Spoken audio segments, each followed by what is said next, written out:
بسم اللہ الرحمن الرحیم۔ اسلامی بہن بھائیوں، رزق کے 16 دروازے ہیں۔ آج کی ویڈیو غریب سے غریب شخص کو بھی مالدار بنا سکتی ہے۔ تمام عالم اسلام سے اپیل ہے کہ میری ویڈیو کو مس نہ کریں، میری ویڈیو کو لائک اور شیئر کریں۔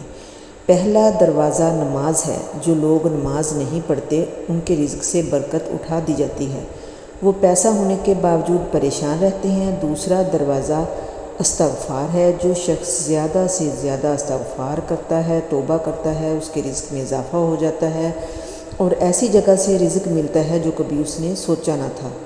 تیسرا دروازہ صدقہ ہے۔ اللہ نے فرمایا تم اللہ کی راہ میں خرچ کرو، اس کا بدلہ اللہ دے کر رہے گا۔ انسان جتنا دوسروں پہ خرچ کرے گا اللہ اسے 10 گنا دے گا۔ چوتھا دروازہ تقوی اختیار کرنا ہے۔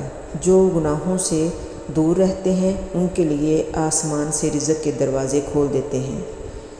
پانچواں دروازہ نفلی عبادت ہے۔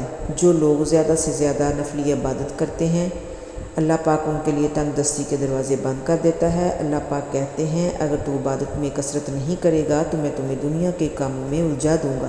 لوگ سنتوں اور فرض پر تو توجہ دیتے ہیں، نفل چھوڑ دیتے ہیں جس سے رزق میں تنگی ہوتی ہے۔ چھٹا دروازہ حج اور عمرے کی کثرت کرنا۔ حدیث میں آتا ہے حج اور عمرہ گناہوں کو اس طرح دور کرتے ہیں جس طرح آگ کی بھٹی جو ہے وہ سونے اور چاندی کی میل کو دور کر دیتی ہے۔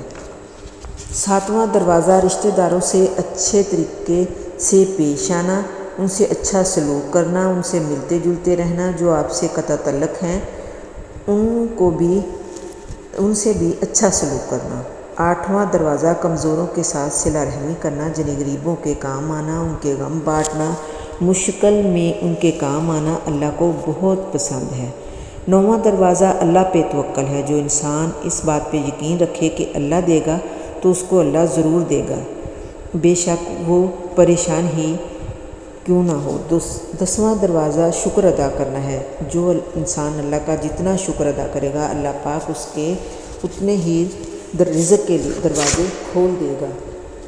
11واں دروازہ گھر میں مسکرا کر داخل ہونا بھی سنت ہے۔ حدیث میں آیا ہے اللہ پاک فرماتے ہیں کہ جو شخص گھر میں مسکرا کر داخل ہو، سلام کرے تو اللہ پاک اس کا رزق بڑھا دیتے ہیں۔ 12واں دروازہ ماں باپ کی فرما برداری کرنا، ایسے شخص پہ کبھی رزق تنگ نہیں کرتا۔ 13واں دروازہ ہر وقت باوضو رہنا۔ جو شخص ہر وقت پہ نیک نیتی کے ساتھ باوضو رہے گا رزق میں کمی نہیں آئے گی۔ چوتھا دروازہ چاشت کی نماز پڑھنا۔ حدیث میں آتا ہے چاشت کی نماز رزق کو کھینچتی ہے، تنگی کو دور بھگاتی ہے۔ اور 15واں دروازہ روزانہ سورہ واقعہ پڑھنا۔ روزانہ سورہ واقعہ پڑھنے والے کے رزق میں اضافہ ہوتا ہے۔ 16واں دروازہ جو شخص دعا مانگتا ہے صدقے دل سے کہ اللہ پاک اس کو اتنا ہی عطا کرتا ہے۔